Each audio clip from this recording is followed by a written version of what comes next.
All right, we continue, of course, with the rolling coverage on Women's Day, the 9th of August. President Cyril Ramaphosa will address the main Women's Day celebrations at the Union Buildings in Pretoria later this morning.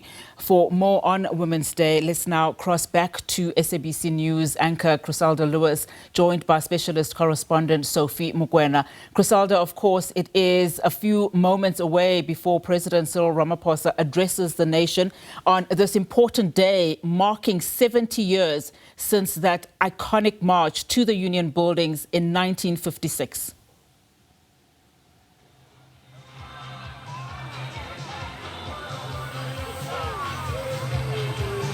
Well, Onati, and it's quite important to note from that live crossing that you did with our colleague Vanessa Puna, we're talking about gun violence, and amongst those that have been killed, I've just been listening to her, include women. And we know that while we don't know what the cause for that shooting may have been, perhaps my colleague Vanessa Puna will update us a little bit later on what the investigations pertain to. But you'd know that gender-based violence is one of the main issues or issues that government is grappling with pertaining to the violence perpetrated against women and children as well. And in particular, intimate partner violence topping that list as the cause of what we see is an alarming rate of figures, if we talk about it, of women who suffer at the hands of intimate partner violence. You know that, of course, that President Cyril Ramaphosa last year at the G20 summit declaring this a national disaster, and as well there was a national statutory council that President Cyril Ramaphosa had appointed to deal with a national strategic plan, to come up with a national strategic plan to address the issue of gender-based violence. I want to bring in a specialist SABC News correspondent, Sophie Mokoena. Sophie, I want to talk about first the president declaring this a national disaster. Number two, the first statutory council that the president had elected to find a strategy to deal with gender-based violence. Is that enough?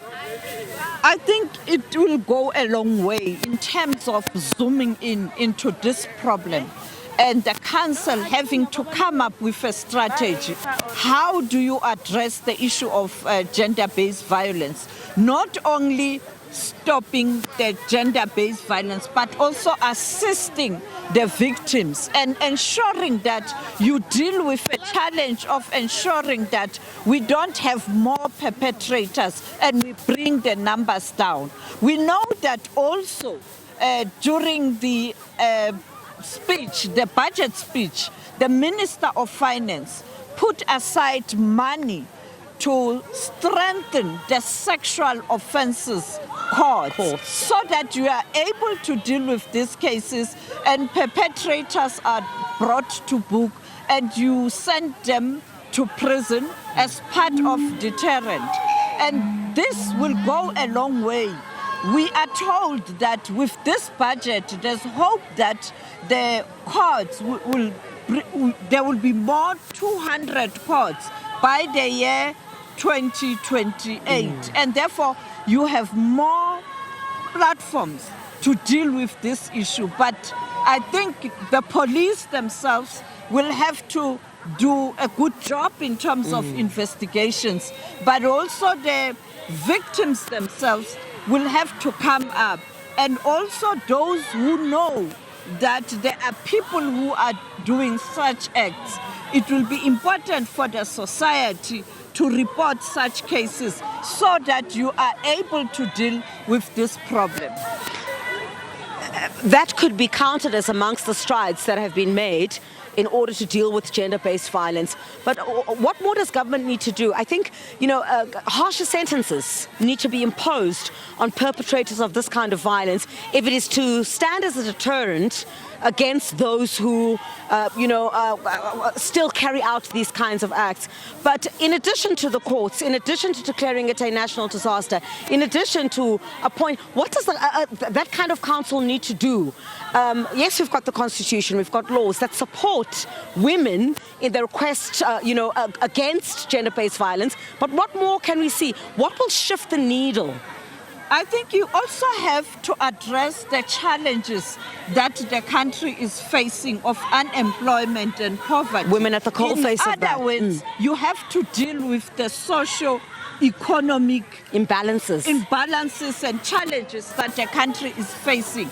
Because some women become victims because they are being lured by people with resources.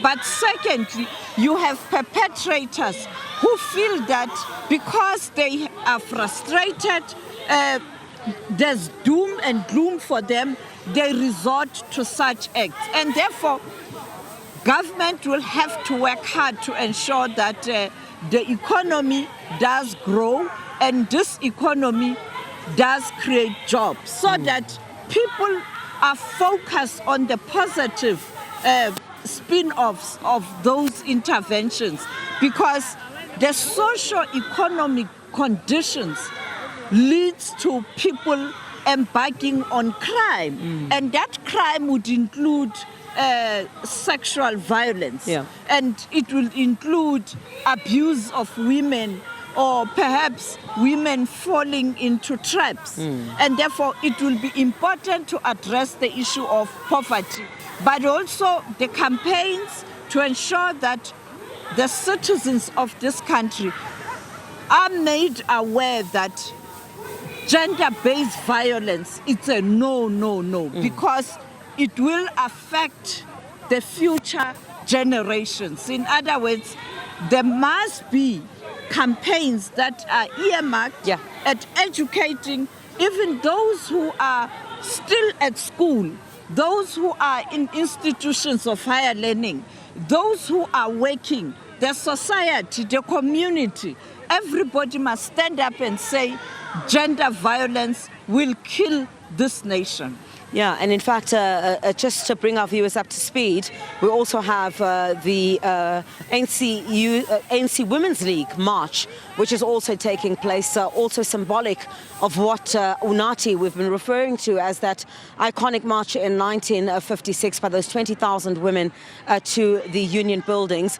And Ms. Sophie, a march, there are several sectors of society that are marching today, symbolic of what we saw in 1956. But I think the message has been clear from women about what they want government to do, what they want NGOs to do, what they want civil society to do. Why is it that we don't see the kind of, well, today we see the kind of sort of mass mobilization or some people marching, but it's got to be something that is on the agenda every day, because we cannot progress as a country if we don't address some of those fundamental issues, and at top of that list is gender-based violence.